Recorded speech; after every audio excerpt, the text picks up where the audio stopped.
Capítulo 8. No outro dia, Falcão revelaria a parte mais dolorosa da sua história. Queria andar, movimentar-se, para discorrer sobre sua úlcera emocional. Marco Polo o acompanhou. Pausadamente, entrou logo no assunto. Débora, minha ex-esposa, era uma mulher linda, afetiva e corajosa. Enfrentou seu pai e sua sociedade para estar ao lado de um filósofo pobre. Apreciava meu modo simples de viver. Correu riscos por me amar. Lutou por mim. No começo, acreditou até em meus delírios, mas não suportou. Eu a feri muito, sem querer machucá-la. Enquanto caminhavam, suas lágrimas saíram da clandestinidade e começaram a percorrer as estrias do seu rosto. Você teve filhos? Falcão olhou para o céu. Um sopro de brisa afagou seu rosto. Seus cabelos longos e brancos caíram-lhe sobre o rosto. Respirou densamente e, como se estivesse viajando no tempo, meneou afirmativamente a cabeça. Um único filho. Pela primeira vez, mostrava-se sem qualquer proteção diante de Marco Polo. O ponto central de sua vida estava sendo desvendado. Marco Polo pensou que provavelmente o filho estivesse morto. Não queria perguntar, mas diante do silêncio prolongado do amigo não se conteve. Seu filho está vivo? Imagens mentais povoaram o imaginário de Falcão, como se fossem representações cinematográficas. Ele se viu de braços abertos e seu filho com a idade de 4 anos correndo para um abraço amoroso. O menino dizia, papai, eu te amo. Brincando com ele, o pai respondia, eu não te amo, eu te super amo. Sou apaixonado por você, meu pupilo. Pupilo era o apelido carinhoso que o pai lhe dera. Pegava seu menino no colo, desarrumava seus cabelos e lhe fazia cócegas. Ao voltar a si, comentou. É provável que o Lucas esteja vivo. Recebi raras notícias sobre ele. Marco Polo, afoito, fez uma pergunta óbvia, aquela que todo mundo é capaz de fazer e a que Falcão menos precisava ouvir. Por que não recebe notícias constantes sobre ele? A resposta foi contundente. Porque elas me esmagam de sentimento de culpa. Marco Polo sentiu um nó na garganta. Quanto tempo faz que não o vê? Mais de 20 anos. 20 anos é muito tempo, pensou Marco Polo. Sentiu que se estivesse no lugar de Falcão, jamais se afastaria do seu filho, fosse qual fosse a circunstância. Criticou-o rapidamente, sem conhecer a verdadeira história. Falcão prosseguiu contando que, quando saía das suas crises, tinha vergonha da sociedade, sentia-se julgado e observado por todos, não por estar delirando, mas por considerar-se o último dos seres humanos. Compreendia a dor da rejeição que os leprosos, na época de Cristo, sentiam ao serem excluídos da sociedade. A partir dos 5 anos de Lucas, Falcão começou a ter crises. Todavia, amava tanto seu filho que nos períodos de lucidez fazia um esforço descomunal para brincar com ele e ensinar-lhe. Era sua razão de viver. Mas as crises aumentaram. Seu último psiquiatra seduziu sua esposa. Débora estava frágil, desprotegida e carente. Envolveu-se com ele. Certa vez, Falcão descobriu algumas cartas secretas que o psiquiatra escrevera para ela. Apesar das doses altas de remédios, conseguiu chorar, os lábios trêmulos, mas não reagiu. Sabia que a perdera. O psiquiatra, faltando com a ética, disse a ela que Falcão seria sempre um doente mental. Estimulou sua separação para o bem do próprio filho. Confusa, Débora pediu conselho ao pai. Dr. Pedro, que não gostava do filósofo pobre, tinha verdadeiro desprezo pelo filósofo psicótico. Só faltou comemorar. Enquanto ouvia a história do amigo, Marco Polo começou a desculpá-lo. Reconheceu mais uma vez como seus julgamentos precipitados eram superficiais. Devido às internações, Falcão ficava semanas sem ver Lucas.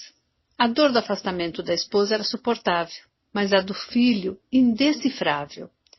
Algumas vezes a saudade era tão grande que Falcão ia pegá-lo na escola, mesmo fazendo gestos e trejeitos com os seus personagens fictícios.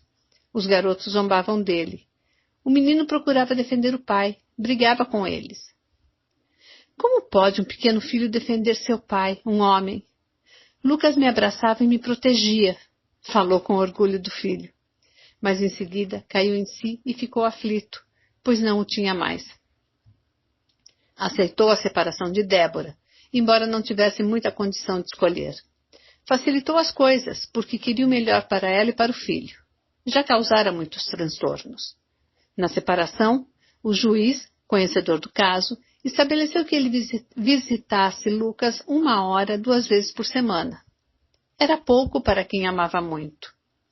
Falcão não conseguia cumprir a ordem judicial. O juiz, diante da carta do psiquiatra, namorado de Débora, considerou o pai perigoso para a educação do filho. Restringiu a visita a 1 hora por semana e com supervisão de uma assistente social. Não podia mais ficar a sós com Lucas. 2 grandes amigos foram separados por uma parede judicial.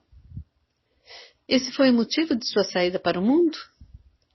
Falcão balançou a cabeça, dizendo que não.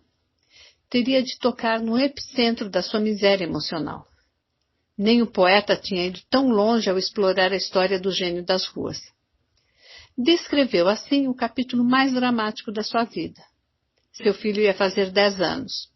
Para comemorar o aniversário do neto e a separação da filha, bem como para revelar seu status social e os jardins do seu palacete, Dr. Pedro mandou preparar uma festa memorável. Centenas de pessoas foram convidadas. Entre elas, não apenas os colegas de Lucas, mas um grande número de advogados, promotores, juízes e autoridades da cidade. Na penúltima visita supervisionada, Lucas comentou com o pai sobre a festa e ingenuamente insistiu que ele fosse. A assistente social, que recebia dinheiro do Dr. Pedro para controlar a relação, torceu o nariz. Disse que não era uma boa ideia. Falcão, reticente, comentou apenas que pensaria a respeito. A assistente social comentou com o Dr. Pedro o pedido do menino. Lucas recebeu do avô uma severa repreensão. Seu pai vai estragar a festa. Você não sabe que ele é louco? Disse intempestivamente. Lucas caiu em prantos e gritava. Ele é meu pai! Dr. Pedro, consternado, abaixou o tom de voz e tentou explicar sua violência diante de uma frágil criança. Na última visita, o menino contou o que o avô lhe dissera. Falcão tentou esconder suas lágrimas. Confessou ao filho. O papai está doente, mas vai ficar bom. Não tenha medo, pupilo. É melhor eu não ir a essa festa. Falcão havia dito várias vezes para Lucas não se importar quando ele estivesse falando ou gesticulando sozinho. Pedia que olhasse para o coração de seu pai. Preocupava-se com o desenvolvimento da personalidade do filho e, por isso, dentro das suas limitações, tentava vaciná-lo contra suas perturbações. Lucas só raramente ficava constrangido ou tinha vergonha de Falcão. A assistente social apoiou a decisão de Falcão de não ir à festa. Posteriormente, deu a boa notícia ao Dr. Pedro. Embora aliviado, ele contratou uma equipe de seguranças para evitar eventuais transtornos. No dia da festa, Falcão estava muito angustiado, ansioso e solitário. Bateu uma saudade incontrolável do filho. Era seu 10º aniversário. Queria pelo menos beijá-lo nesse importante dia. Resolveu fazer uma breve surpresa. Apareceu no palácio do ex-sogro. Habilidoso, vestindo fraque e fingindo ser um garçom, burlou o esquema de segurança facilmente. Entrou no imenso jardim. Nunca o vira tão decorado. Deparou-se com Débora ao longe, abraçada com o namorado. Recebeu um golpe. Ela ouviu e ficou apreensiva. O namorado sussurrou. Esse cara tem de ser internado imediatamente. Foi avisar o anfitrião. Muitos que o conheciam se entreolhavam como se ele fosse um terrorista. Rostos tensos e cerrados, conversas ao pé do ouvido, Falcão tornou-se o centro das atenções. Ser observado o perturbava. Constrangido, saiu rapidamente à procura do filho. Lucas correu ao seu encontro, abraçou-o e beijou-o. Estava exultante. Levou-o para ver o imenso bolo de 10 camadas. Nas laterais havia dizeres escritos em letras grandes com glacê azul. Parabéns, Lucas, você é um vencedor. Filho, você realmente é um vencedor. Obrigado, papai, você também é. Novamente se abraçaram. A emoção de Falcão experimentava uma aura surreal. Então, para espanto dos convivas, ele gritou: Este é o melhor filho do mundo! As pessoas se aglomeraram. Animado com o movimento, Falcão resolveu elogiar Lucas com frases de alguns filósofos e pensadores que exaltavam a luta pela vida. Olhei para o pequeno Lucas e proclamei: Epicuro disse que se quisermos vencer, devemos gravar em nosso espírito o alvo que temos em nossa mente. Einstein disse que há uma força maior que a energia atômica, a vontade. Confúcio comentou: para vencer na vida, exija muito de si e pouco dos outros. Pascal bradou: para quem deseja ver, haverá sempre luz suficiente. Para quem rejeita ver, haverá sempre obscuridade. Sófocles disse: procure e encontrará, pois o que não é procurado permanece para sempre perdido. Lucas, não tenha medo da luz. Procure o tesouro que está dentro de você. Algumas pessoas entraram em pânico, outras em êxtase diante das ideias de Falcão. Tomando ciência da situação e preocupadíssimo com o transtorno do ambiente, Dr. Pedro acionou rapidamente o esquema de segurança para bani-lo da festa. Os seguranças invadiram a área e começaram a fazer um círculo em torno da mesa. As pessoas começaram a se dispersar apavoradas. Subitamente vi uma cena dramática. Um homem de terno preto sacou uma arma, apontou-a para mim e não atirou. Em seguida, apontou-a para meu filho e engatilhou-a. Quando ele ia atirar, joguei-me na frente de Lucas. Caí em cima do bolo, derrubei tudo que estava em cima da mesa. As pessoas gritavam como se estivessem sofrendo um ataque terrorista. Ninguém se entendia. Não houve mais festa. E o assassino? Não havia assassino, não havia arma. Eu estava alucinado. O personagem era um advogado que tirou um lenço do bolso e apontou o dedo para cima de mim e para Lucas. Mais uma vez feri profundamente meu filho. Marco Polo engoliu a saliva. Estava abalado. Ficou paralisado. Não sabia o que dizer e como reagir. Não vai me perguntar por que não vi mais meu filho? Marco Polo, constrangido, acenou com a cabeça que não. Era muita dor soterrada nos solos de uma vida. Falcão não interrompeu a narrativa. Dr. Pedro chamou em seu suntuoso escritório. Na sua presença, 3 advogados e 2 advogadas que trabalhavam para ele. Afirmou que falava em nome de Débora, embora fosse mentira. Comentou que tinha um laudo de um conceituado psiquiatra dizendo que Lucas poderia tornar-se um doente mental, como pai, se este continuasse a visitá-lo e fazê-lo passar por escândalos e situações estressantes. Se ele o amasse de verdade, deveria desaparecer de sua vida. É a única possibilidade de Lucas ter saúde mental, completou ardilosamente o ex-sogro. Falcão pegou o relatório e o leu atentamente. Ficou perplexo. Andava de um lado para o outro sem parar. A ideia de que seu filho pudesse tornar-se um psicótico há anos o torturava. Chorou como criança na frente de todos os advogados. Aflito, ele se perguntava em tom alto: para onde eu vou? Meus pais já morreram, meus parentes não me toleram, meus amigos se afastaram. Para onde eu vou? Depois bradava: Lucas, querido Lucas, eu o amo, perdoe-me. Alguns advogados ficaram comovidos. Dr. Pedro parecia uma pedra dura e fria. Então, por amar muito meu filho, resolvi sair da vida dele e permitir que ele construísse uma história diferente da minha. Não há preço tão alto do que abandonar seu próprio filho. Talvez seja mais perturbador do que vê-lo sem vida. Marco Polo mergulhou dentro de si. Sua alma chorava profusamente. Teve vergonha do quanto prejulgava Falcão. Tomei as nuvens como lençol. Fiz da noite meu cobertor e do álcool meu remédio. Tive crises nas ruas. Andei desorientado e errante. Felizmente, depois de vários anos, encontrei o poeta, Com a sua ajuda, enfrentei meus monstros, lutei com meus delírios, destruí meus fantasmas, venci as algemas do meu alcoolismo, reconstruí-me, reescrevi minha história. Como ele fez isso? O poeta me aconselhou a usar minhas próprias ferramentas para superar minhas crises. Pensei, penetrei nos textos de filosofia e então descobri a pérola da sabedoria. O poeta já a havia encontrado, pois apesar de médico, sempre amou o mundo das ideias, sempre estudou filosofia. Qual ferramenta? Perguntou Marco Polo admirado. A arte da dúvida. A dúvida? Como assim? Tudo aquilo em que cremos nos controla. Se o que você crê é saudável, tal crença o ajudará.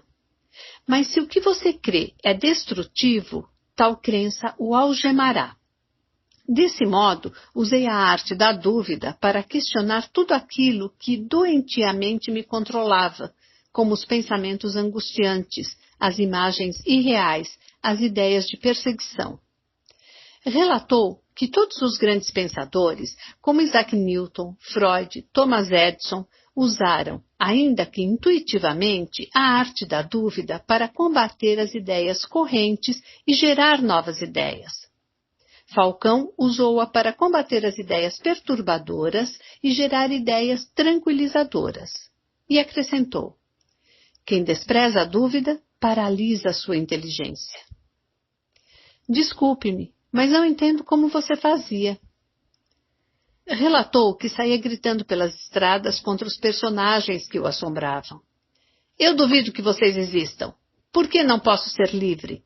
Ninguém me persegue, eu me persigo. Eu os criei e eu os destruirei. Vocês são uma farsa. O poeta não dizia nada, apenas o acompanhava calado e solidário. Quando estava nas praças, Falcão gritava em seu interior. Ninguém ouvia, mas ele guerreava contra os carrascos no seu inconsciente. Fez esse exercício dia e noite, semana após semana, mês após mês. Construiu assim, pouco a pouco, uma plataforma em seu intelecto para distinguir os parâmetros da realidade. A arte da dúvida estimulou a construção da arte crítica. Deste modo, começou a criticar a cada instante qualquer ideia delirante. Foi uma tarefa difícil, árdua e prolongada. Entretanto, 1 ano depois, Falcão tinha organizado sua mente. Não houve necessidade de medicamentos? Se o poeta fosse meu terapeuta no período em que tomei medicação, poderia não ter perdido minha esposa e meu filho, disse consternado. Relatou que se tivesse tomado medicamentos em doses que não bloqueassem seus pensamentos, facilitaria a aplicação da arte da dúvida e da crítica, estruturaria seu eu, que representa sua capacidade de decidir, e aceleraria seu tratamento. Quem se preocupa em alicerçar o eu através da arte de pensar nessa sociedade superficial? Até nas universidades bloqueia-se o eu, obstrui-se a capacidade de decidir. Milhões de estudantes se preparam para atuar no mundo de fora, mas permanecem meninos no mundo de dentro, expressou o indignado gênio. Você teve tranquilidade depois de organizar seu raciocínio? Não. A mesma luz que ilumina os olhos expõe nossas mazelas. A lucidez revelou minhas perdas, meus erros, escândalos. Não tinha mais nada, nem esposa, nem filho, nem minhas aulas. Surgiu então o temível monstro da culpa. Houve momentos em que Falcão pensava em desistir da vida. Felizmente, ele e o poeta reuniram suas ruínas e ajudaram-se mutuamente a sobreviver ao demônio da culpa. Saíram pelas estradas, dormiram ao relento e viajaram juntos para o epicentro dos seus terremotos emocionais. Viram as perdas por outros ângulos, aceitaram suas limitações, cantaram, sorriram, brincaram com a vida, deixaram de brigar com ela. Marco Polo desejou ter participado dessas andanças. Sentiu que havia mais excitação nela do que nos melhores filmes de Hollywood. Em seguida perguntou: se há anos você recobrou sua plena consciência, por que não foi procurar seu filho? Falcão temia essa pergunta. Ela já o atormentara muitas vezes. Fitou o amigo nos olhos e declarou com humildade: venci muitos inimigos dentro de mim, mas não venci o medo de não ser aceito.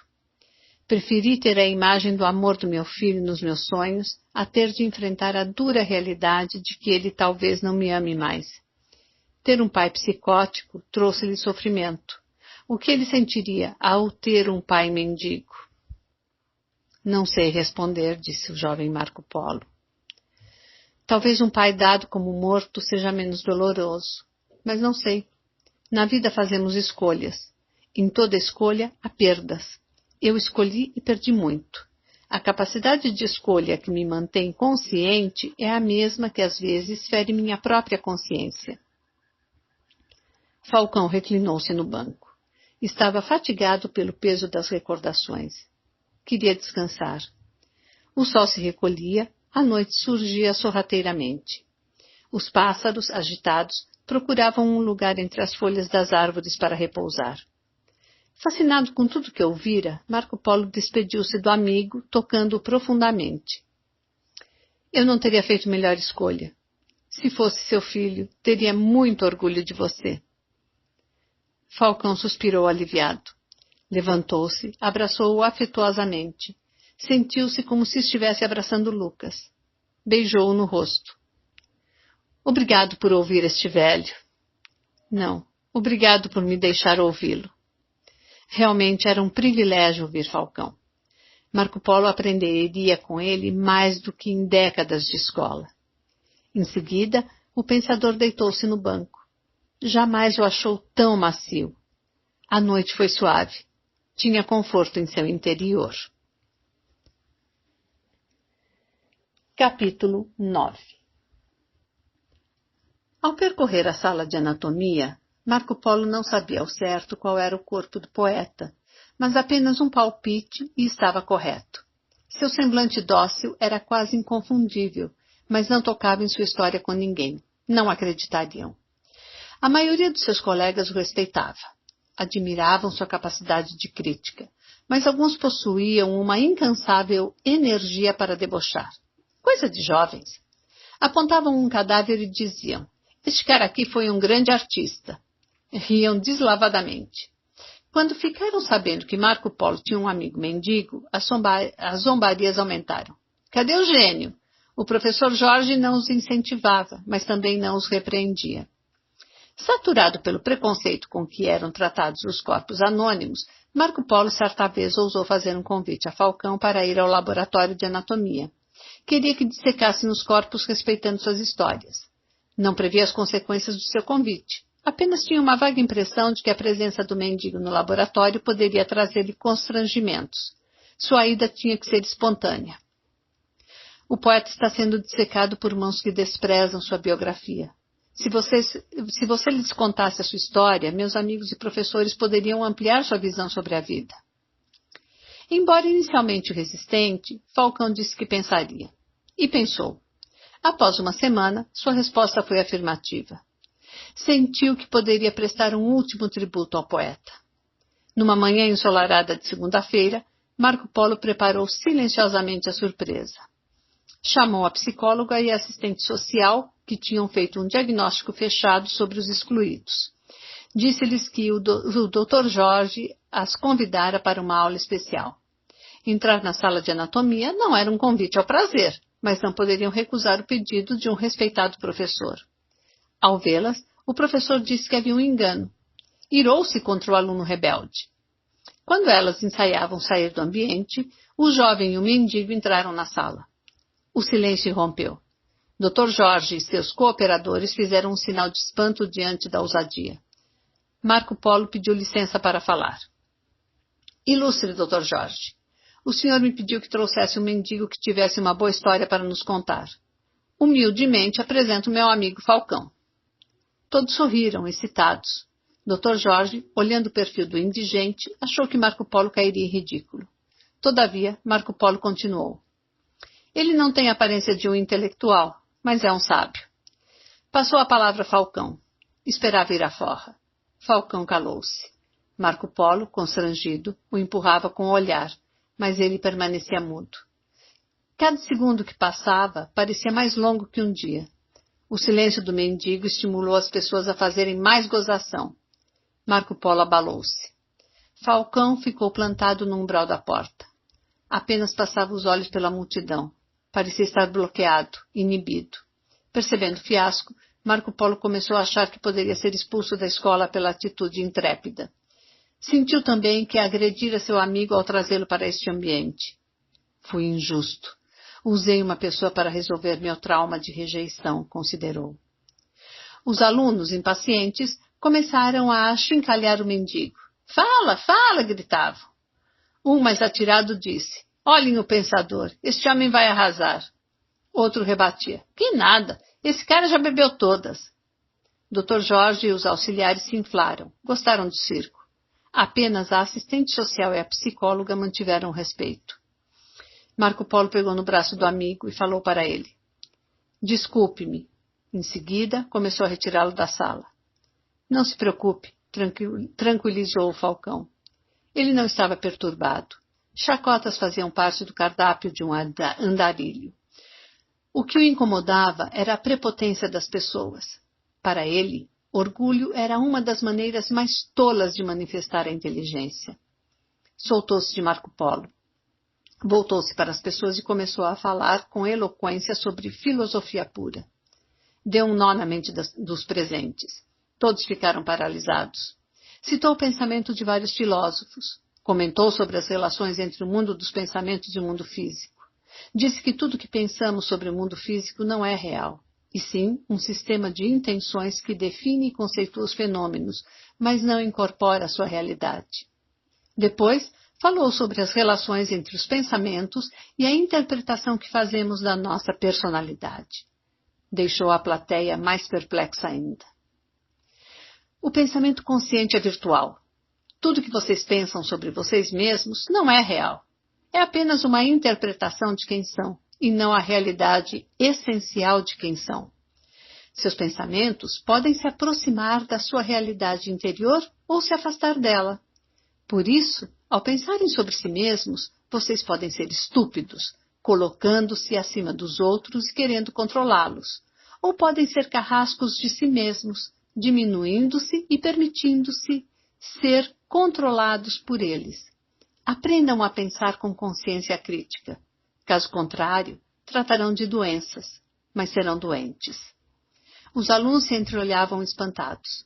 Embora entendessem pouco do que lhes dizia, vislumbraram profundidade em suas palavras. O mendigo era muito mais culto do que os estudantes e os intelectuais da sala. As reações foram as mais variadas. Os que sempre zombaram de Marco Polo queriam enfiar-se debaixo da mesa. Dr. Jorge e seus auxiliares depararam-se com sua pequenez. A assistente social e a psicóloga sentiram a necessidade de rever seus paradigmas. Foram 5 minutos, um breve tempo, para que o gênio das ruas deixasse o público atônito. Em seguida, mudou sua atenção de foco. Começou a percorrer com o seu olhar os cadáveres. Caminhou entre eles. A plateia acompanhava seus passos. Percebia até seus movimentos respiratórios. Falcão chegou perto de um cadáver e estilhaçou o silêncio em voz alta. General, você aqui, era o grande Napoleão das ruas. Lutou com exércitos do seu imaginário, venceu batalhas. Queria mudar o mundo, mas a morte não respeita os heróis. O álcool o venceu, finalizou, meneando a cabeça. A plateia ficou titubeante. Caminhou mais alguns passos, olhou atentamente para uma mulher de uns 50 anos, de pele negra, o rosto sem expressão, resultado da longa exposição ao sol durante a vida e do formol após a morte. Julieta, você também, quantas vezes deu o pouco que tinha para saciar a fome dos que não tinham? Entendeu que ser feliz é repartir. Enfim, descansou. Veja, Julieta, quantos se importam com você. Todos querem estudá-la. Pena que fiquem na superfície da sua pele. Dr. Jorge, absorto pelas ideias do indigente, paralisara-se. Falcão estava comovido por reencontrar os amigos. Subitamente, seus olhos ampliaram o campo visual. Comportava-se como a câmera de um exímio diretor em busca de uma imagem única. Captou ao fundo, do lado esquerdo, o corpo de um homem grande, de meia idade, pele branca, mas judiada pelo tempo. Aproximou-se lentamente, viu as rugas sobressaltadas, mas a face era gentil, suave e tranquila. Seu coração palpitava. A cada passo, um filme rodeava na sua mente, recuperando as experiências espetaculares que passara com o amigo. Andaram juntos, cantaram juntos, lutaram juntos. Lembrou-se do poeta discursando nas praças e elogiando os humildes. As lágrimas de Falcão deixaram o anonimato e percorreram as cicatrizes do rosto e do tempo. Fixou a face do amigo, curvou-se e abraçou seu corpo inerte e frio. Ali estava toda a sua família. Ali estava um amigo que o amara, que o compreendera e que o ajudara a recuperar sua condição humana. Sentiu que perder um amigo pode ser tão difícil como perder o solo para caminhar. Chorou sem medo. — O que fizeram com você, poeta? Falou, observando aquele corpo retalhado. Sem você, a brisa não tem a mesma suavidade. As borboletas não bailam com a mesma graça. Os miseráveis perderam o mapa interior. Temos sede da sua sensibilidade. Marco Polo verteu lágrimas. Os olhos de alguns alunos também lacrimejaram. Refletindo sobre a perda, Falcão emendou. Queríamos que não morresse, mas o jardineiro da vida sabe quando colher suas mais belas flores. Olhou para os alunos e bombardeou-os com suas palavras. No mundo há mistérios, no corpo há enigmas, mas no espírito e na mente humana se escondem os maiores segredos do universo. Vocês estão penetrando no corpo deste homem, mas nunca em seu ser. Dissecarão seus músculos e nervos, abrirão seu tórax e crânio, mas não dissecarão sua belíssima personalidade. Ele foi um poeta da vida, uma estrela no palco da existência. Então suspirou e revelou-lhes alguns segredos da sua história, que Marco Polo já conhecia. O homem que vocês estão estudando foi um médico ilustre, mas como na vida há curvas imprevisíveis, foi-lhe reservada uma dramática surpresa. Dirigia seu carro com toda a sua família numa viagem de férias. Ao fazer uma ultrapassagem, sofreu um acidente. Perdeu tudo que mais amava, sua esposa e seus 2 filhos. Comentou também que um de seus filhos não morrera no ato do acidente. Ficara muito tempo internado na UTI, mas posteriormente falecera. Sua dor foi indecifrável. Teve grandes crises depressivas. Sentiu-se o mais miserável dos homens. Ao ouvir essas palavras, Dr. Jorge começou a perder a cor e a fazer gestos estranhos, esfregando as mãos na nuca. Parecia estar vivendo um ataque de pânico, com taquicardia, falta de ar, suor excessivo e vertigem. Seus auxiliares demonstraram preocupação com suas reações. Falcão continuava a descrição do poeta. Revelou que ele havia sido um brilhante terapeuta das ruas, ajudara miseráveis, sem teto e excluídos. Enquanto descrevia, Dr. Jorge caminhava em direção ao corpo. Olhava fixamente para a face do cadáver e para a parede. Parou e o contemplou.